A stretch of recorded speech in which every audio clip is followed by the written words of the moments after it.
깨닫는 복된 시간 되기를 간절히 바랍니다. 오늘 말씀 창세기 4장 25절에서 창세기 5장 8절까지 함께 살펴보겠습니다. 창세기 4장에서는 가인이 아벨을 죽이는 그런 무서운 그런 살인하는 그런 그 모습이 나타나고 있지요. 그러고 나서 후반부에 그 가인의 그런 후회에 대해서, 가인의 그런 족보에 대해서 기록을 하고 있습니다. 가인의 족보를 기록할 때 어떤 그런 모습이 나타날까요? 사업을 잘하는 그런 사람, 음악을 알고 문화를 알고 풍요를 아는 그런 사람들이 나타나고 있습니다. 두발가인과 같은 그런 사람은 새와 놋으로 여러 가지 기계를 만드는 그런 그 모습이 나타나고 있지요. 어떤 모습입니까? 세상의 문명을 주도하고 있는 것입니다. 그 세상의 문명을 주도하는 그런 모습이 일반 사람이 보면 어떤 그런 모습을 느끼겠습니까? 야, 굉장하다. 와, 저 사람들 대단하다. 그런 거 이제 느끼겠지요. 그런데 하나님이 보실 때는 좀 다른 겁니다. 하나님이 보시면 그러한 일들이 뭐 필요 없는 것은 아닌데 너무너무 중요한 것은 아닌 것이지요. 인생의 본질적인 것이 아닌 겁니다. 그러니까 그 사람들을 기록을 하면서 나이를 기록하지 않아요.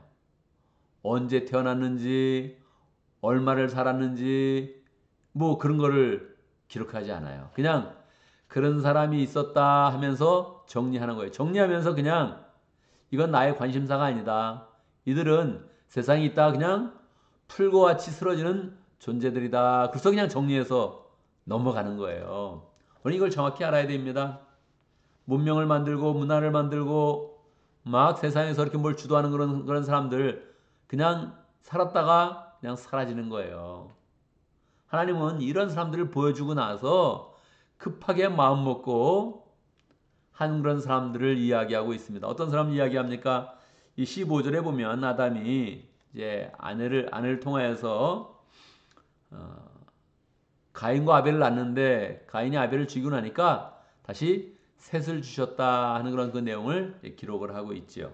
그러고 나서 셋이 다시 또 에노스를 낳아서 이제 에노스가 살기 시작하였는데 그들이 함께 모여서 하나님의 이름을 부르고 그리고 예배를 드렸다. 그렇게 하면서 이제 4장을 마치고 있는 거예요. 그러니까 말입니다. 세상은 무엇입니까? 문화를 만들고 풍요를 알고 즐겁게 하고 기계를 만들고 문명을 만들어서 막 발전시키면 이것도 중요한 것 같은데 하나님이 보시는 것은 하나님의 이름을 부르며 하나님의 주는 은혜 가운데서 예배하는 그런 사람들이 있느냐 예배 공동체 나오는 그런 사람들이 있느냐를 주목하여 보는 거예요. 왜냐하면 그 가운데 메시아를 보낼 것이고 그 가운데 우리에게 살 길을 열어주실 것이고 은혜를 주실 것이기 때문에 하나님을 신실하게 믿고 예배하며 나오고 하나님의 그런 그 말씀에 귀를 기울이면서 순종하는 사람이 있는가 이거를 이제 살펴보는 겁니다.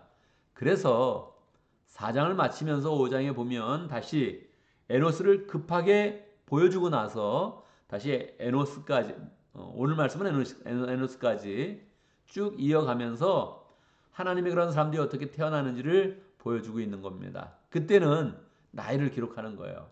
아담이 몇 살까지 살았는지 또 셋을 언제 낳는지 또 셋이 언제 죽었는지 몇 살까지 살았는지 에노스가 태어나서 어떻게 또 살았는지 그러면서 계속 그 족보 계보를 쭉 이어가면서 나이를 이야기해 주면서 이제 믿음의 그런 역사를 보여주고 있는 것입니다. 9절까지 보면 이제 에노스까지 기록이 되어져 있지요. 하나님의 사람들이 나올 때는 그들이 태어나서 언제까지 살았고 주님을 향한 그런 그 영생에 대한 소망을 가지고 어떻게 잘 살았는지를 하나님이 관심 있게 지켜보면서 그 공동체를 통하여서 내가 꼭 메시아를 보낼 것이다. 너희를 다 구원한다 하는 그런 내용들을 보여주고 있는 것입니다. 이 모습을 보면서 우리는 그 마음 가운데 세상을 누가 주도하느냐, 세상이 어떻게 흘러가느냐 관심을 가지고 잘 봐야 되죠. 어떻게 흘러갑니까? 하나님이 하나님의 사람들을 잘 세워서 이 세상을 이끌어가고 있는 것입니다. 하나님의 사람들이 몇 살까지 사는지, 어떻게 살고 있는지, 어떻게 모여서 예배하는지 하나님이 깊이 관심을 갖고 있는 것입니다. 그냥 보면 세상의 외적인 그런 그 모습만 보는 거죠.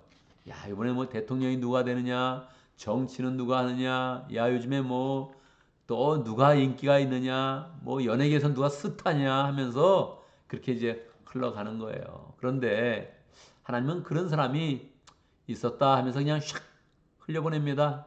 그리고 하나님의 사람들에게 주목하고 그들이 어떻게 모여서 나의 이름을 찾고 있는지, 어떻게 믿음의 그런 소망으로 나가고 있는지, 어떻게 사랑하면서 공동체를 이루고 있는지, 여기에 가장 큰 관심을 가지고 있는 것입니다. 그 인생 가운데 하나님의 그런 역사를 나타내고 또 우리에게 주시는 그런 소망을 풍성하게 부어주시는 것입니다. 그러므로 우리는 이 세상 가운데 그냥 너무 우리는 소외됐어, 세상의 문명과는 소외됐어, 세상의 그런 권력과는 소외됐어, 이렇게 생각하는 것이 아니라 하나님을 믿을 때 하나님이 주시는 그런 은혜가 있으며 소망이 있으며 하나님이 주시는 그런 생명으로 우리가 능력 가운데 살아간다, 이렇게 마음 먹고서 늘 승리하는 복된 삶이 되기를 간절히 바랍니다. 오늘도 말씀 가운데 기도 제목을 붙잡습니다. 하나님께 예배하는 그런 가운데 세상을 잘 주도하면서 하나님의 은혜 가운데서 생명력을 퍼뜨리며 은혜를 퍼뜨리며 사랑을 퍼뜨리며 새롭게 살아가는 그런 사람 될 수 있도록 함께 기도합니다. 오늘도 목장을 위해서 기도하는데 인디아 목장을 위해서 기도하겠습니다. 인디아 목장 또 새롭게 다시 목장을 잘 세워가야 되죠. 이번 달에 함께 만남을 가지고 또 목장을 어떻게 할 것인지, 어떻게 세워갈 것인지 함께 잘 이야기를 나누었습니다. 하나님께서 박지원 목사님 본인이 가지는 역량 가운데, 은혜 가운데, 은사 가운데 잘 또 목장을 세울 수 있도록 인도해 주시도록 함께 기도하고, 또 인디아 목장의 공갈렙 선교사님 축복하면서 함께 기도합니다. 오늘 교회를 위해서 기도하는데 목장 모임을 생각하면서 기도하겠습니다. 목장마다 가정교회 모임을 잘 가질 수 있도록 우리가 삶을 나누고 감정을 나누지만 그 가운데 하나님의 역사를 잘 나누면서 성령의 인도함을 받는 복된 시간 될 수 있도록 함께 기도하고, 리바이벌 캠페인 우리가 시작해서 한 달이 되었습니다. 한 달 사이에 우리가 어떻게 부응했는지 살펴보고 또 어떻게 하나님의 역사를 또 이루어가는지 생각해보고, 또 감사하는 그런 가운데 다음 달에 더욱더 우리가 리바이벌 캠페인 잘 또 감당하면서 새로운 사람들을 잘 인도하는 복된 시간 될 수 있도록, 우리의 그런 삶이 부흥되고 전도하는 삶 될 수 있도록 함께 기도합니다. 제가 먼저 기도하고 함께 기도하는 시간 갖도록 하겠습니다. 함께 기도합니다. 할렐루야. 우리 하나님 찬양합니다. 하나님의 이름을 부르면 하나님께서 관심을 가지시고 은혜를 베풀어 주시고 생명을 공급하여 주시니 하나님 감사합니다. 세상은 하나님을 모르는 그런 사람들이 여러 가지 기계를 만들고 문화를 만들고 문명을 이루는 그런 가운데 사는 것 같지만, 하나님의 그런 역사가 이 땅 가운데 계속적으로 하나님의 손길 가운데 퍼져가고 있습니다. 하나님이 주도하는 그런 그 세계를 우리가 잘 이해할 수 있도록 역사해 주시고, 하나님의 이름을 부르며 예배를 드리며 하나님을 찬양하며 이 세상 가운데 소망을 가져오고 사랑을 나누는 복된 삶 잘 살아갈 수 있도록 역사하여 주옵소서. 하나님, 우리에게 목장을 허락하신 감사합니다. 목장을 통해서 세상을 변화시키는 복된 삶을 잘 살아갈 수 있도록 축복하여 주옵소서. 박지호 목자님 축복하여 주시고, 하나님 목장을 다시 잘 세워야 되는 그런 시간인데 그 마음 가운데 열정을 주시고 은혜를 주시고 또 은사를 잘 발휘하는 그런 가운데 목장을 새롭게 시작할 수 있도록 역사하시고, 그 가운데 복된 삶을 살며 그 가운데 존경받는 삶을 살며 그 가운데 하나님의 역사를 이루는 복된 삶을 잘 살아갈 수 있도록 인도하여 주옵소서. 하나님, 인디아 목장의 공갈렙 선교사님 축복하여 주시고 선교대한 그런 열정을 가지고 열심히 또 인디아 지역을 위해서, 인디아 사람들을 위해서 일하고 있습니다. 그 모든 삶을 축복해 주시고 가정도 평강하게 해주시고 자녀들도 잘 자랄 수 있도록 역사해 주시고 기쁜 마음으로 선교사에 감당할 수 있도록 역사하여 주옵소서. 하나님 아버지, 오늘 금요일을 맞이했습니다. 목장마다 가정교회 모임을 갖습니다. 하나님의 역사를 나누며 하나님의 일하심을 보며 성령의 인도함 받는 복된 시간 될 수 있도록 역사하여 주옵소서. 함께 모일 때마다 심령의 변화가 있게 하시고 성령의 역사를 통하여서 영혼이 새롭게 변화되는 일이 일어날 수 있도록 인도하시고 제자가 잘 만들어질 수 있도록 축복하여 주옵소서. 하나님, 우리가 리바이벌 캠페인 중에 있습니다. 한 달을 보냈습니다. 부흥을 소망하며 기도하고 또 하나님께 아뢰는 그런 가운데 한 달을 보냈습니다. 하나님, 우리의 삶이 부흥되게 해주시고 부흥의 은혜 가운데서 다른 사람들을 잘 인도할 수 있도록 축복하여 주옵소서. 목장과 교회로 우리가 잘 다른 사람들을 인도할 수 있는 힘을 주시고 능력 주시고 좋은 그런 기회를 허락하여 주옵소서. 하나님 아버지, 오늘 목장 모임을 갖기 전에 또 우리가 해야 될 일들 많이 있습니다. 직장과 사업과 가정의 모든 일 가운데 함께 해주시고 잘 감당할 수 있도록 인도해 주시고 하나님의 은혜 가운데서 모든 일을 잘 감당하여서 어디 가든지 하나님의 사람으로 존경받을 수 있도록 축복하여 주옵소서. 실수하지 않게 하시고 하나님 필요 없는 일에 신경 쓰지 않도록 역사해 주시고 헛된 소망을 품지 않도록 인도해 주시고 우리는 그 마음을 하늘을 향해서 잘 세워두며 하나님께 영광 돌리는 복된 삶을 잘 살아갈 수 있도록 축복하여 주옵소서. 예수님의 이름으로 기도드리옵나이다. 아멘.